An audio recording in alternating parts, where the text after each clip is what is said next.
I'm honored to be here, and I was saying to members of the family and others in the hold room as I arrived that there were only a few things that were held very, I won't quite say sacredly, but held very fervently in my family. And one of them was the reverence, and it was a reverence, and the pride that my family from Scranton had in President John Kennedy. And I was telling Patrick, my grandfather Ambrose Finnegan is looking down right now saying, I can't believe the kid's doing this. I can't believe the kid's actually be able to stand at the Kennedy Center to commemorate and celebrate the 50th anniversary of President Kennedy's Moonshot speech. And I must tell you, I feel a little bit the same way. I've been around Washington and a United States Senator for 7 terms and a Vice President, but this is a great honor. And thank the family for allowing me to do it. I want you to imagine the benefits to the first country that develops a smart anti-cancer therapies that kill cancer cells and leave healthy cells untouched.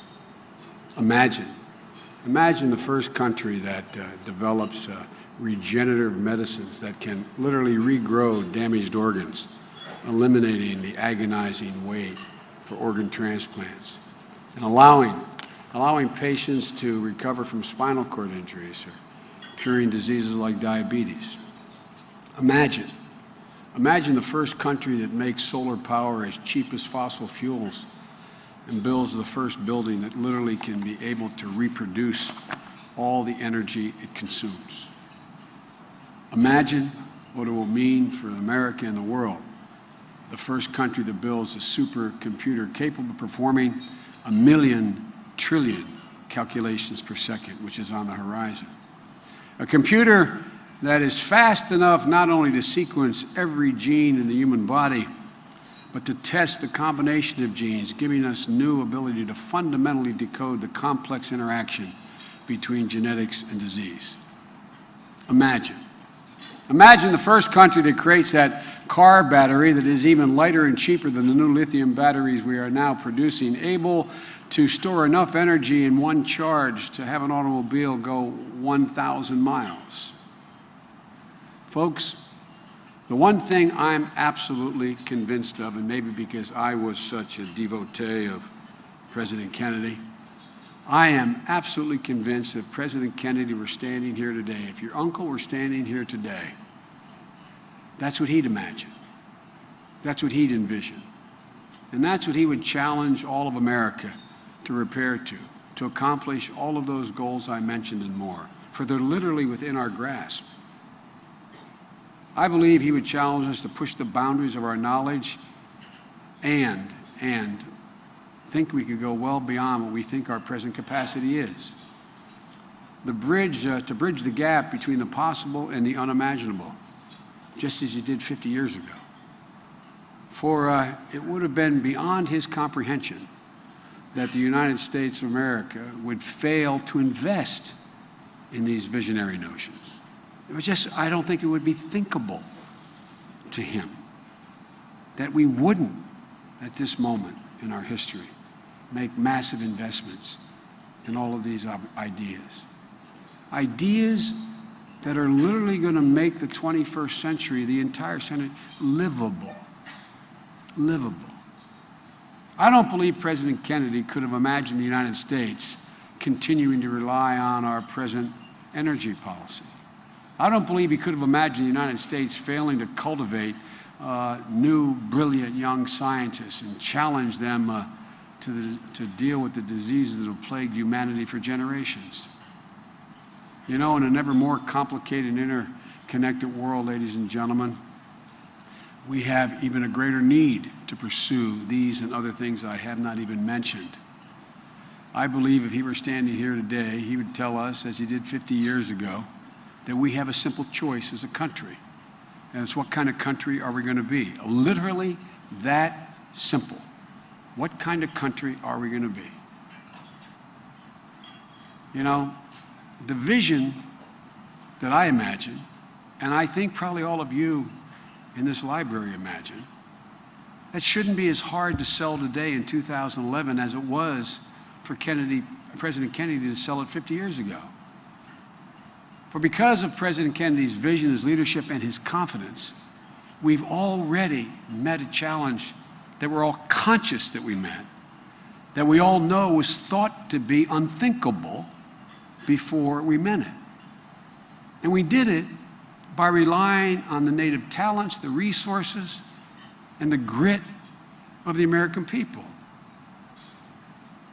50 years ago, President Kennedy said, and I quote, "I believe we possess all the resources and talents necessary.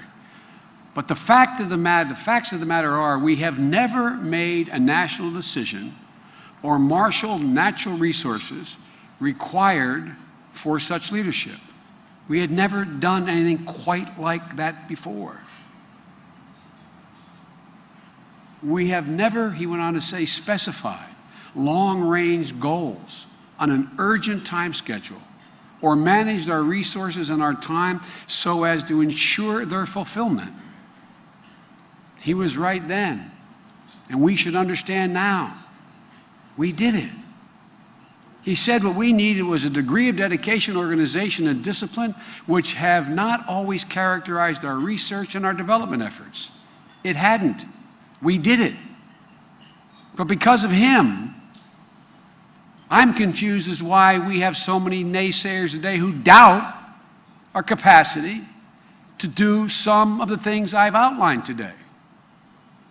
We've made national decisions on this scale and of this magnitude, and it succeeded. We have marshaled national resources required for such leadership. We have specified long-range goals and urgent time schedules and met them. And because of the visionary leadership of a young president, we all know, not just from the history books, from many of our own experiences, it can and was done. We know as Americans, if only all our leadership knew, that we have the capacity to mobilize and meet challenges of the moment. The American people aren't afraid of these things. The American people are not timid about it.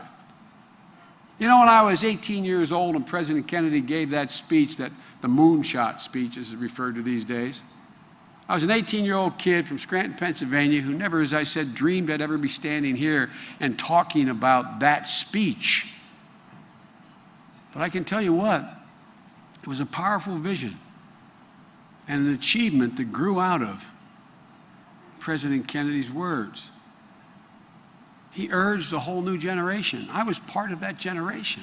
He urged a whole new generation to honor his actions with our own. What a great honor to be here today. I remember President Kennedy saying it was up to us. I mean, I don't mean reading about it. I remember consciously as a kid at Archmere Academy, a Catholic boys' school.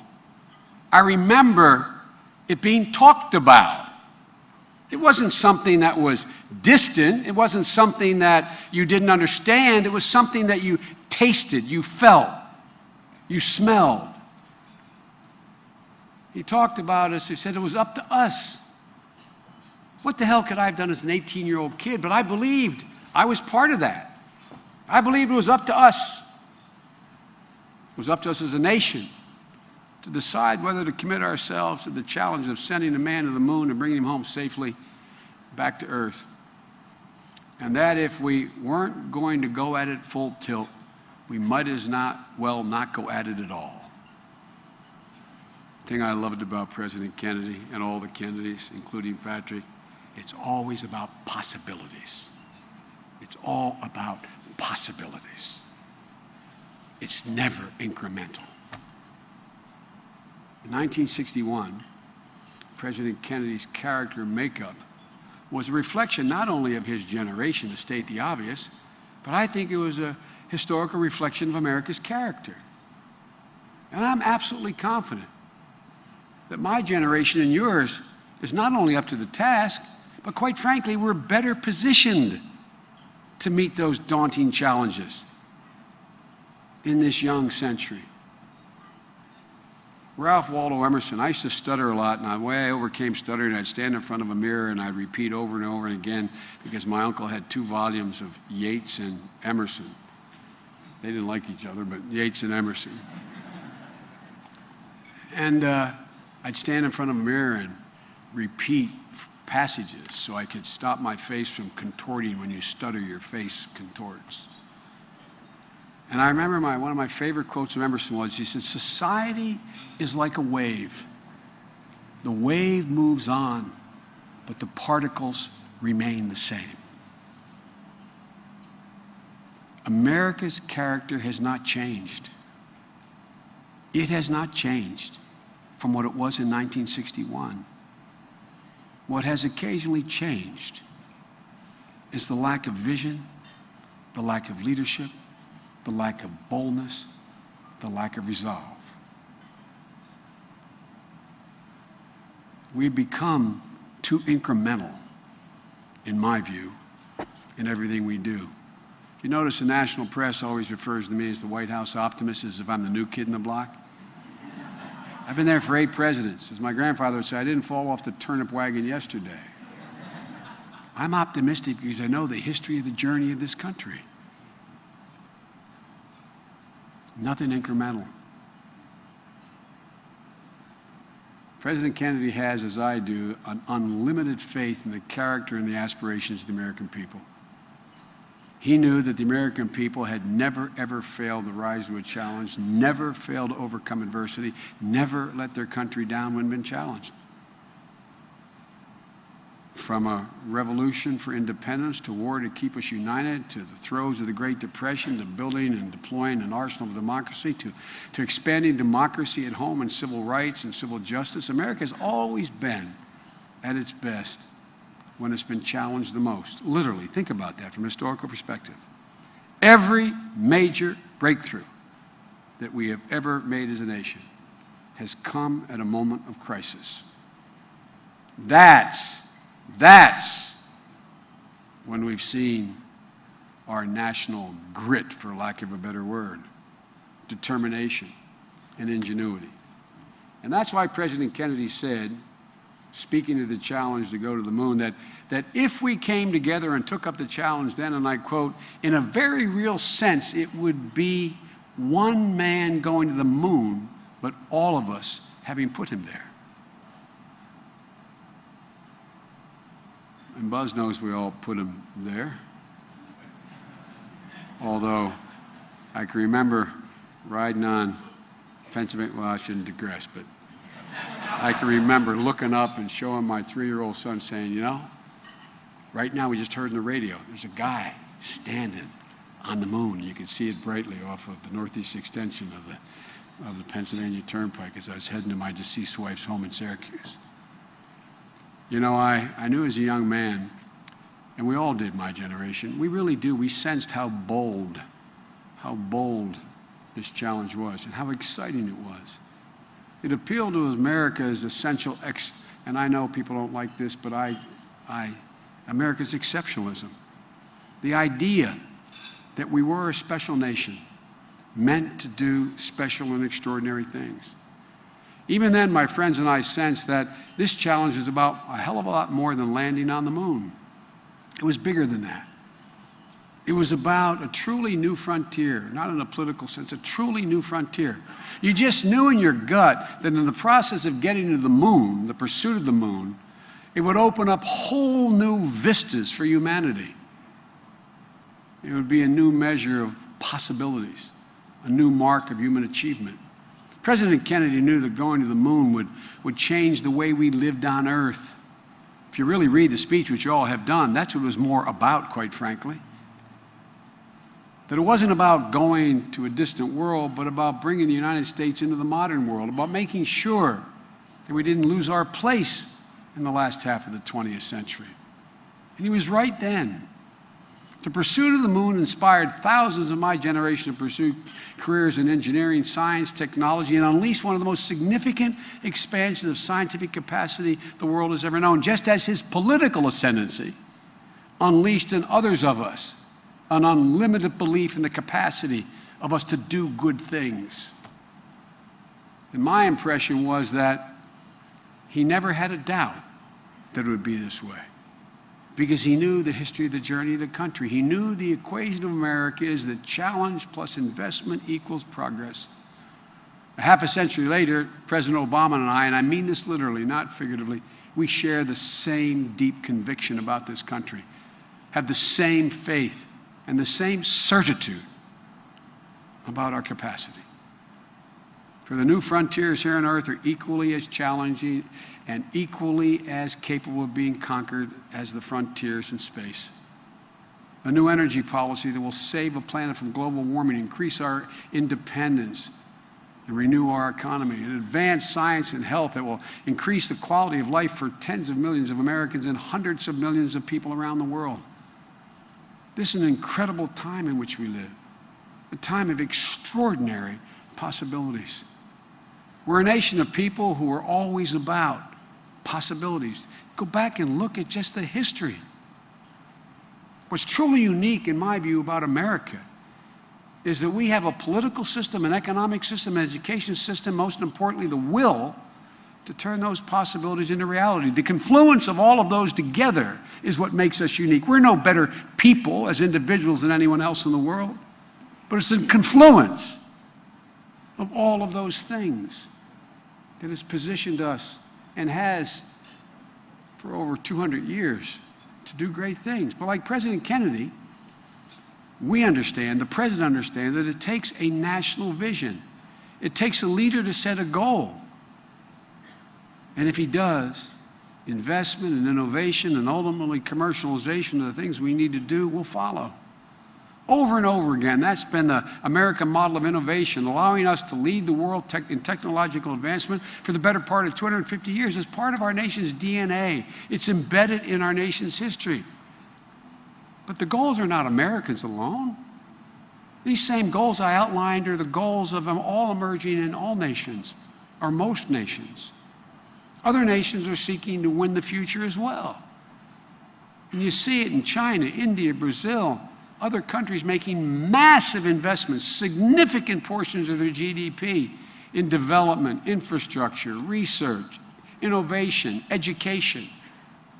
If we shrink from the bold approach that was laid out here 50 years ago, we run the risk of being left behind. We're either going to lead or follow.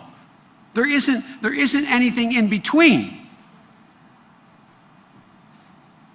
And we in the world are at a critical juncture. The United States needs to pursue and renew and reassert our commitment to competitiveness, a competitiveness that will put us in a position to be a global economic leader for the 21st century. And that's why President Obama has set what we don't think are so bold goals, but others are characterizing these great bold goals of meeting the challenge of our generation. Think about it. We know, we don't think, we know we can generate 80% of our electricity from clean energy sources by 2035 and sooner if we commit. We launched what's called Moonshot to make solar energy as affordable as traditional forms of energy. I assure you, just as the Moonshot succeeded, the pursuit of this goal is going to develop whole new technologies that will leapfrog even what we're talking about now. Why do we doubt our capacity, just with the technologies exist today, to generate 85% of our energy from clean, renewable energy?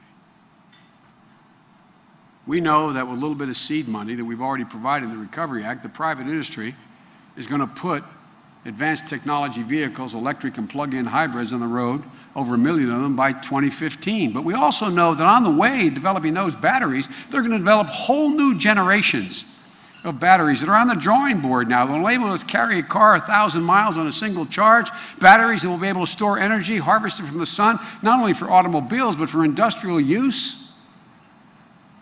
I was recently out in Colorado, one of our laboratories, and they're talking to me about this new solar film they have, and I'm talking to these 3 young scientists, 2 women, PhDs, and a man. And I said, what do you think? And this very attractive personality, this young scientist woman, leaned over. She said, because there was a lot of cameras around, and she was a little intimidated.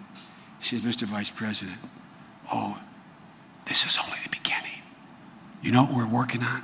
We think, and she starts to describe to me, what this new leapfrog technology that is going to make silicon something a thing of the past.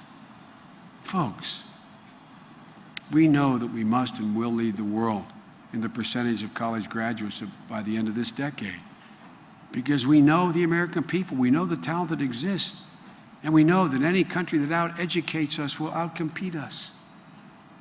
There's no reason why in the 21st century America cannot have the best educated, best trained population that mankind has ever known. Give me a reason why that can't happen. We have the talent, we have the resources, we have the know-how. We have a system that can accommodate it. Again, not because this is not American exceptionalism, that we're better. It's the nature of the combination, the confluence of forces that vibrate across this country that make it different. In the process of doing all this, your generation, the young generation of kids graduating from this university tomorrow, like my niece and many others all across America, their generation will be responsible for the fundamental breakthroughs, not only for in the far reaches of space, but in the depths of the sea, in the confines of our own body, and in the mysteries of the human brain. Now, my daughter, who's a full-grown woman at 29 years old, has a master's in sociology and social work, and works full-time to save the world. Remember, she's little. I had two cranial aneurysms. And I remember after the first one, her calling me in the hospital and said, "Daddy, I just saw your brain on television." I had some really smart guy explaining why I'd never recover. But anyway. And I'll tell you, Patrick, a little story. As I was going down, being wheeled down, counting the ceiling tiles, coming out of the ICU, out of the emergency ward, about to have this craniotomy. And I said, "Doctor, what are my chances?" And a great neurosurgeon.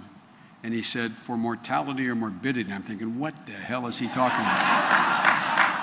And I said, "What are my chances of getting off the table and being in good shape?" He said, "Well, Senator, your chances of living are a lot better." I said, "What are they?" They said, "About 30%. And I actually thought, it's the Irish in me, I thought, well, hell, that's 3 out of 10. I'm going to be one of them. You think I'm joking? I'm not. But I remember afterwards a number of things happen when you go into the brain that way, around the brain. And I called my doc one day and I said, "Doc, such and such just happened. Why?" He said, "Joe, we don't know why. But we do know for experience it will stop. Here's what's going to happen. But we don't know why." Then I had a second aneurysm, which was planned. They had found it in the angiogram the first time, 3 months later. And I got the same anesthesiologist rolling me down, came back, and I'm looking up at him, and "Max, you've been there," and he said, tried to joke, he said, you know why neurosurgeons have such incredible egos? And then my doc didn't. He was a great guy. And I said, "No." He said, I'm sure you're going to tell me. And he said, "Who the hell else would go into the brain with such confidence, knowing as little as they know about how it functions?" Well, it's true. It's true. So, folks, a great deal has been written about the advances we've made in the past quarter century in understanding the brain's function and the potential that will come from further study. That's what Patrick's is all about.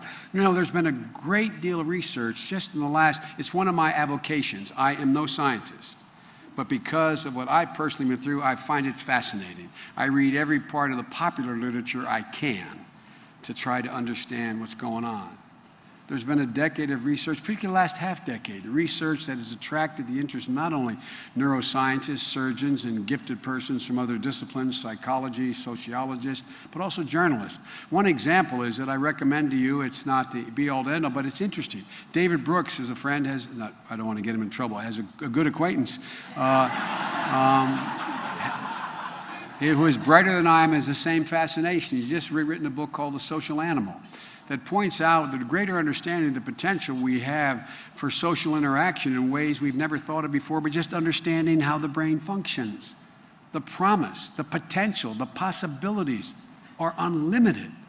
And the need for further research is immediate. Thousands, as is pointed out, thousands of our wounded warriors. And I visited hundreds and hundreds of them in hospitals.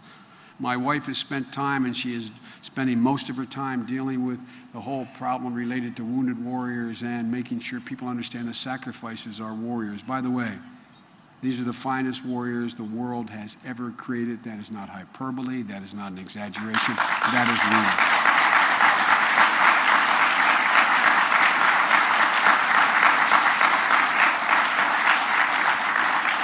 But thousands are returning with post-traumatic stress and traumatic brain injuries.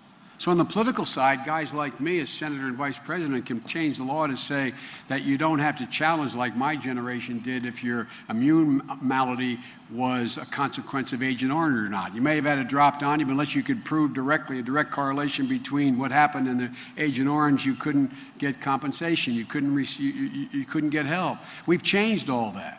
We've changed that now. If you're in a place where things went boom and you come back with traumatic brain injury, it's assumed that's the reason. But that deals with the symptom. That deals with the symptom. There's a need for this research. People's lives, one family at a time. For these and many other reasons, our administration has made an unprecedented commitment to advancing the understanding of the brain through the NIH, through the National Science Foundation, and through the Department of Defense and through the VA. We're supporting the Human Cornerstone Project, dedicated to discovering the wiring diagram for the human brain, the Human Connectome Project, which will lead the major advances in understanding of how our brain circuitry changes as we age and how it differs from people with neurological and other illnesses. We're supporting a consortium of researchers that create stem cells for patients with Parkinson's, Huntington's, Lou Gehrig's disease, Alzheimer's. This allows researchers to do better in understanding the progression of these diseases and screening potential drug candidates. And we're supporting the development of a neuroprosthesis.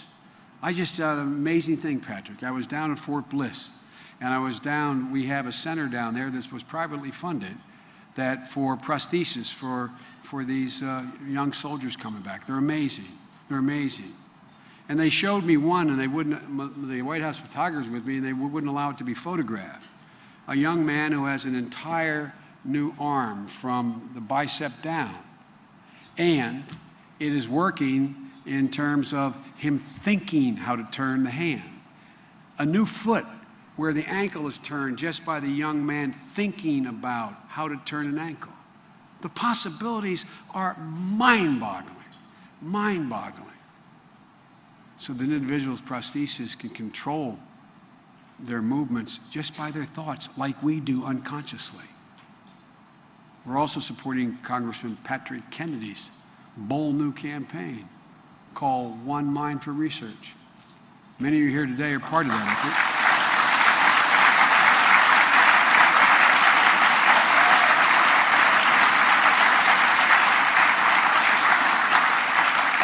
Patrick, you and your colleagues, the work you're doing is truly, truly a modern moonshot. We know as much about outer space as we do about the brain. That's not literally true. I'm not a scientist, so that's my impression. But there's no question that President Kennedy's spirit is alive and well in this nation, in this audience, and in the DNA of Patrick Kennedy. Ladies and gentlemen, the truth is, just as JFK could not have known that shooting the moon would create a semiconductor industry, which would give birth to the personal computer industry, which would give us IBM and Microsoft and Apple, which would give us the iPhone, and God knows what next. We can't not know. We cannot know with any degree of certainty what our fundamental recommitment to science and research and development will yield. But we do know from experience that the results will be greater than the sum of the parts, that the rewards will be greater than the original investment. We also know that the march into the future is going to continue whether we lead it or not. And President Kennedy understood this 50 years ago when he said, the exploration of space will go ahead whether we join it or not. And no nation which expects to be a leader of others can expect to stay behind in this race for space. I would argue no nation that expects to lead others can stay behind in the research projects in the areas that I've just outlined. No nation that expects to be a leader can afford to be a follower in these areas. But just as there were naysayers in 1961, and this is my closing point, just as there were naysayers in 1961, there were naysayers in 2011, not only in the public at large, but within our political system. Today, they say our economy is too fragile for the President and I to insist on these investments. I'm doing these budget negotiation talks. Time and again, I hear inside, with our deficit, with this problem, how can we move and continue your insistence on more investment in education and innovation and infrastructure? They say our economy is too fragile. I say our economy will stay fragile for the better part of the century unless we are bold.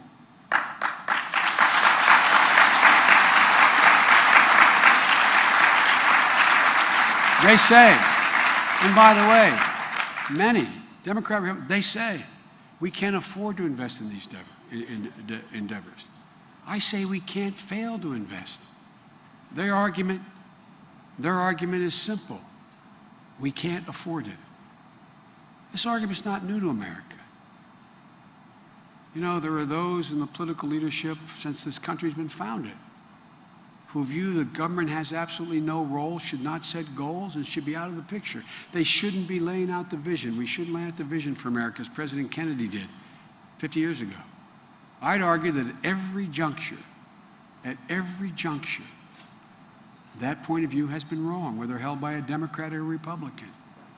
If we had listened to those voices in 1774, private enterprise and government would not have collaborated to build the rifles with interchangeable parts needed to win the Revolutionary War. Had we listened to those voices in 1843, Congress would have never collaborated with Samuel Morse and provided the money for a demonstration line that he could not afford from Washington to Baltimore, unleashing a telecommunications revolution we're still in the midst of. If President Lincoln, in the midst of the Civil War, had listened to those voices, he would not have paid private railroads $16,000 for every 40 mile of intercontinental railroad track they laid across the nation, and it would have been decades before it occurred. If President Eisenhower had listened to those voices in 1957 after Sputnik, he would have never invested the tens of millions of dollars in a new thing called ARPA, which developed a thing called ARPANET, which is the internet, with 1.7 billion people generating trillions of dollars of commerce all across the world with a click of a mouse. And if President Kennedy had listened to those voices, we would have never reached for the moon and reaped the incredible benefits that flowed from that effort for this nation. And I assure you that neither President Obama or I are going to listen to those voices and mortgage the future of my niece's graduating class that's graduating tomorrow. Ladies and gentlemen,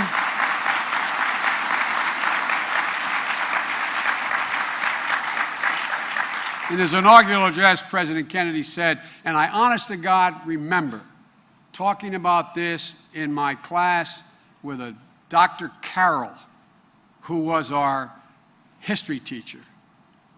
When he talked about the moonshot, the first thing that came to my mind was a sentence in his inaugural speech, and we all knew the speech, and we know it now. He said, "In your hands, my fellow citizens, more than in mine, rests the final success or failure of our course." Since this country was founded, each generation of Americans have been summoned to give testimony to its nation's loyalty, he went on to say. Today, we're summoned again. It sounds trite because so many speeches made, I summon, with everybody trying to evoke those stirring words of John Kennedy. But it's literally true. We're being summoned again. We're being summoned again. And pray God we have the strength and the courage and the vision to answer that call. For in the words of President Obama, he said, "We are the ones we have been waiting for." God bless you all. Thank you. And may God protect our troops. Thanks. Appreciate it. Thank you, Patrick. See you all later. Thank you. I'm going to try to sneak over to the convocation room where my niece is. I apologize for not staying with you. Thank you all very much. I'm counting on you. We're counting on you.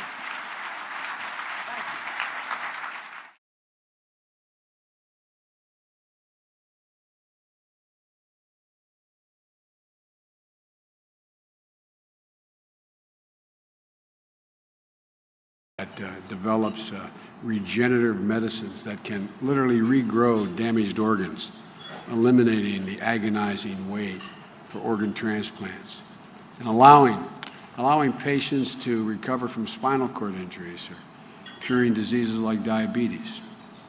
Imagine the first country that makes solar power as cheap as fossil fuels and builds the first building that literally can be able to reproduce all the energy it consumes. Imagine what it will mean for America and the world. The first country that builds a supercomputer capable of performing 1,000,000 trillion calculations per second, which is on the horizon. A computer that is fast enough not only to sequence every gene in the human body, but to test the combination of genes, giving us new ability to fundamentally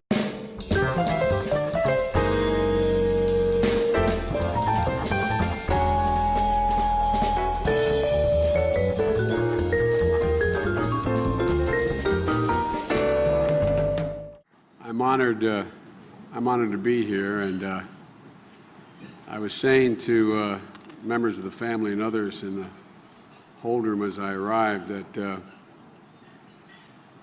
were only a few things that were held very, I won't quite say sacredly, but held very fervently in my family.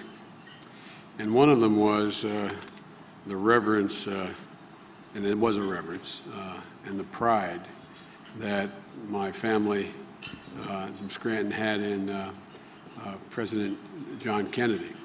Fundamentally decode the complex interaction between genetics and disease.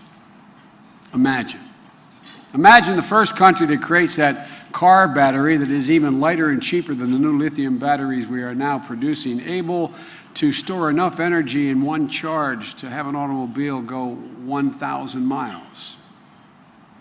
Folks, the one thing I'm absolutely convinced of, and maybe because I was such a devotee of President Kennedy, I am absolutely convinced that if President Kennedy were standing here today, if your uncle were standing here today, that's what he'd imagine.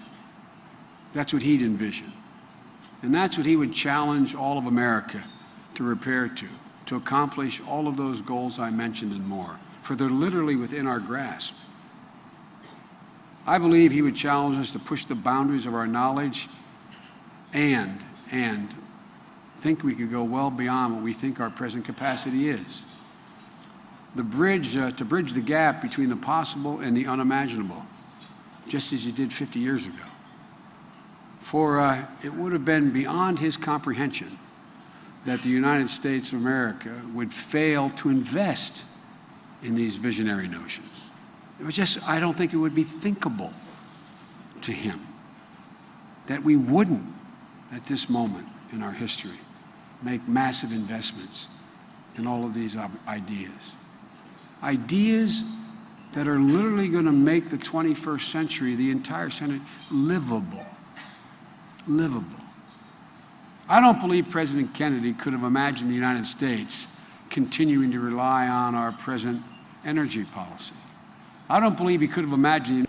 And I was telling Patrick, my grandfather Ambrose Finnegan is looking down right now saying, I can't believe the kid's doing this.